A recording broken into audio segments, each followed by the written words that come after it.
Pengertian periodisasi sejarah. Periodisasi atau pembabakan waktu adalah salah satu proses strukturisasi waktu dalam sejarah dengan pembagian atau beberapa babak. Zaman atau periode. Peristiwa-peristiwa masa lampau yang begitu banyak dibagi-bagi dan dikelompokkan menurut sifat, unit, atau bentuk sehingga membentuk satu kesatuan waktu tertentu. Periodisasi atau pembagian babakan waktu merupakan inti cerita sejarah. Dalam periodisasi diadakan serialisasi rangkaian babakan menurut urutan zaman.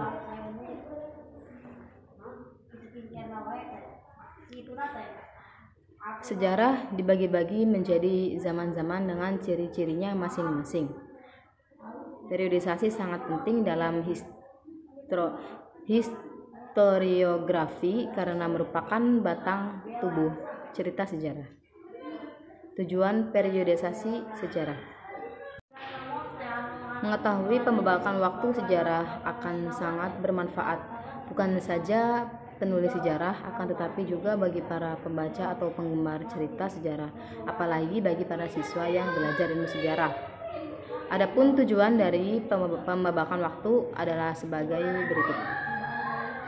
Yang pertama yaitu melakukan penyederhanaan. Gerak pikiran dalam usaha mengerti ialah melakukan penyederhanaan. Begitu banyaknya peristiwa-peristiwa sejarah yang beraneka ragam disusun menjadi sederhana sehingga mendapatkan ikhtisar yang mudah dimengerti. Memudahkan klarifikasi dalam ilmu sejarah.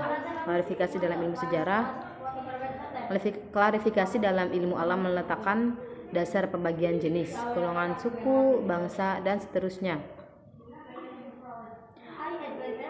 Mengetahui peristiwa sejarah secara kronologis, menguraikan peristiwa sejarah secara kronologis atau memudahkan pemecahan suatu masalah. Memudahkan pengertian.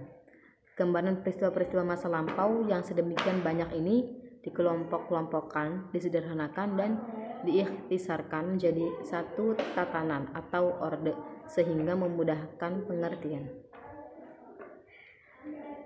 Dan yang terakhir, untuk memenuhi persyaratan sistematika ilmu pengetahuan. Semua peristiwa masa lampau itu setelah dikelompokkan antara motivasi dan pengaruh peristiwa itu kemudian disusun secara sistematis.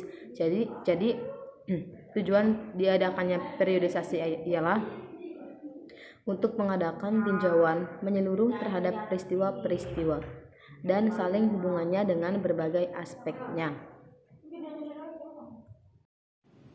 Pembahasan yang selanjutnya yaitu mengenai periodisasi sejarah dunia dan Indonesia. Periodisasi sejarah menurut Eropa terdiri dari 8 tahapan. Yang pertama ada tahap prehistori atau yang dikenal dengan sebutan prasejarah. Yang kedua ada protohistory, mula sejarah, ancient history atau sejarah kuno, middle age atau zaman pertengahan, the early modern period, permulaan zaman modern, dan 19th abad ke-19. Kemudian ada the World War and the Interwar period atau masa perang. Kemudian ada the post-war period atau masa sesudah perang. Kemudian ada periodisasi sejarah menurut Cina, yaitu terdiri atas 10 generasi. Yang pertama ada dinasti Shang yang berlangsung selama tahun 1450 sampai 1050 sebelum Masehi. Kemudian ada dinasti Zhou yang berlangsung pada tahun 1050 sampai 247 sebelum Masehi. Kemudian disusul dengan dinasti Qin yaitu pada tahun 256 sampai 207 sebelum Masehi.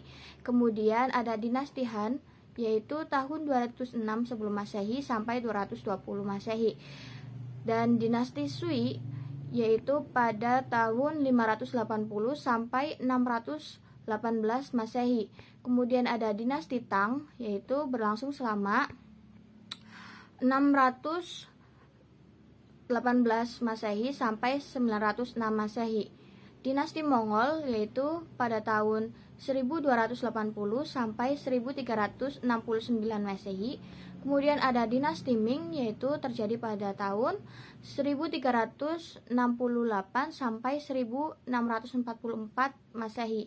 Kemudian ada dinasti Manchu yang berlangsung pada tahun 1644 sampai 1911 Masehi. Kemudian yang terakhir itu ada dinasti Republik yang berlangsung selama 1911 sampai sekarang. Selanjutnya ada periodisasi sejarah Indonesia yang terbagi atas dua zaman, yaitu zaman praaksara dan zaman sejarah. Zaman praaksara adalah zaman sebelum manusia mengenal tulisan. Sejarah dapat dipelajari berdasarkan peninggalan benda-benda purbakala berupa artefak, fitur, ekofak, dan situs. Sedangkan zaman sejarah adalah zaman di mana manusia sudah mengenal tulisan. Zaman sejarah dibagi tiga, yaitu zaman kuno yang membicarakan sejak kerajaan tertua sampai abad ke-14. Pada zaman ini berkembang kebudayaan Indonesia yang dipengaruhi agama Hindu dan Buddha.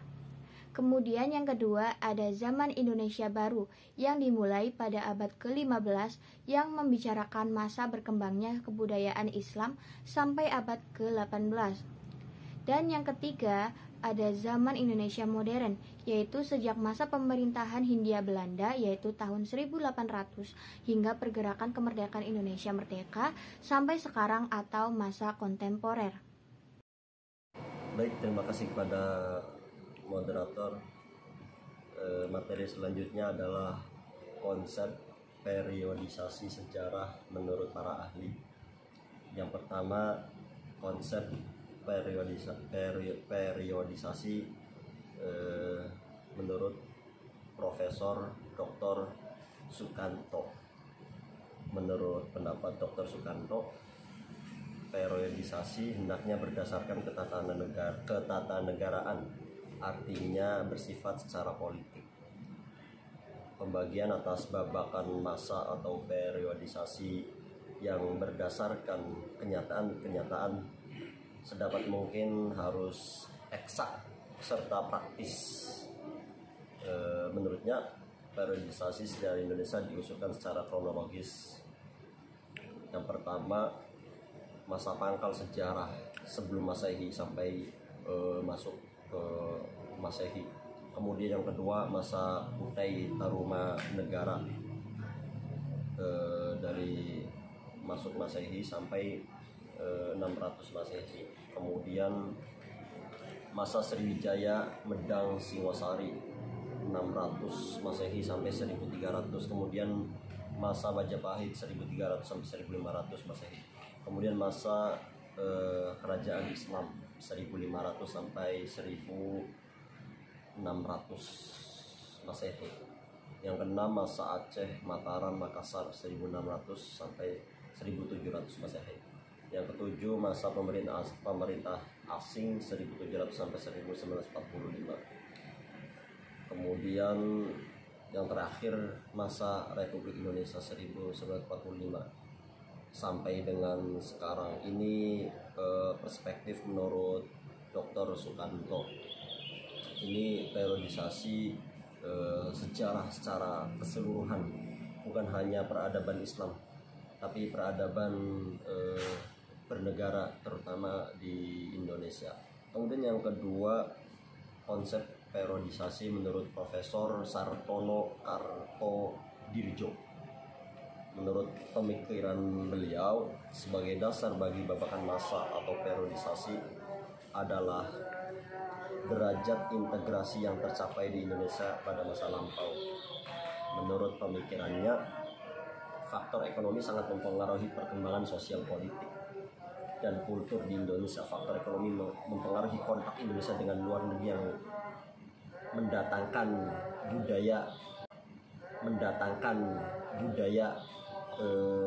mendatangkan pengaruh kebudayaan luar, baik budaya Hindu dari India, budaya Islam dari Asia Barat, serta budaya Barat baik dari Eropa atau negara-negara lainnya.